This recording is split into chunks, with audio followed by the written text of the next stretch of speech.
question. Thank you, Mr. President. Greenland. What is your vision for the potential annexation of Greenland and getting them potentially to Well, I think it'll happen, and I'm just thinking, I didn't give it much thought before, but I'm sitting with a man that could be very instrumental. You know, Mark, we need that for international security, not just security, international. We have a lot of our favorite players, you know, cruising around the coast, and we have to be careful. And we'll be talking to you.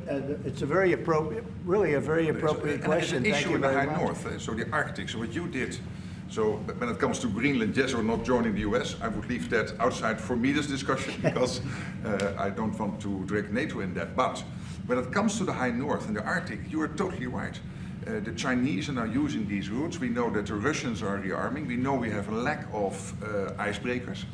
So the fact that the outside Russia, there are 7 Arctic countries working together on this under US leadership is very important to make sure that that region, that part of the world stays safe. And we know things are changing there and we have to be there.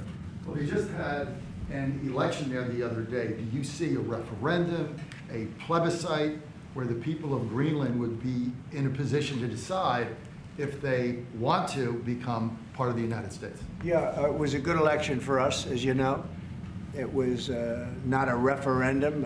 It wouldn't be called that. It was an individual election. But the person that did the best is a very good person, as far as we're concerned. And so we'll be talking about it, and it's very important.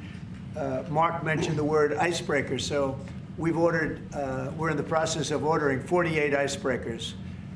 And Canada wants to know if they could use them. I said, well, you know, you got to pay for them. Think of it, Canada. We pay for their military. You know, Canada pays very little for their military because they think we're going to protect them.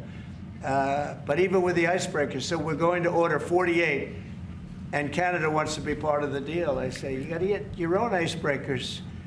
I mean, if you're a state, you can be part of the deal, but if you're a separate country, you've got to get your own icebreakers.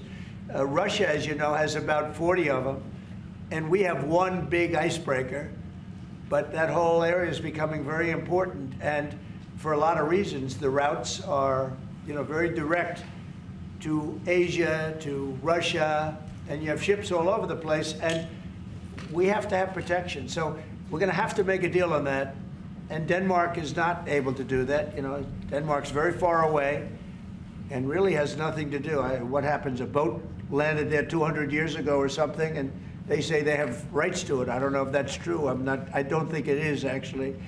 But we've been dealing with Denmark, we've been dealing with Greenland, and we have to do it. We really need it for national security. I think that's why NATO might have to get involved in a way, because we really need Greenland for national security. It's very important. You know, we have a couple of bases on Greenland already, and we have quite a few soldiers, and maybe you'll see more and more soldiers go there. I don't know. What do you think about that, Pete? So, don't answer that, Pete. Don't answer that question. But we have bases, and we have quite a few soldiers on Greenland. Some people question your commitment to NATO. Will anything change?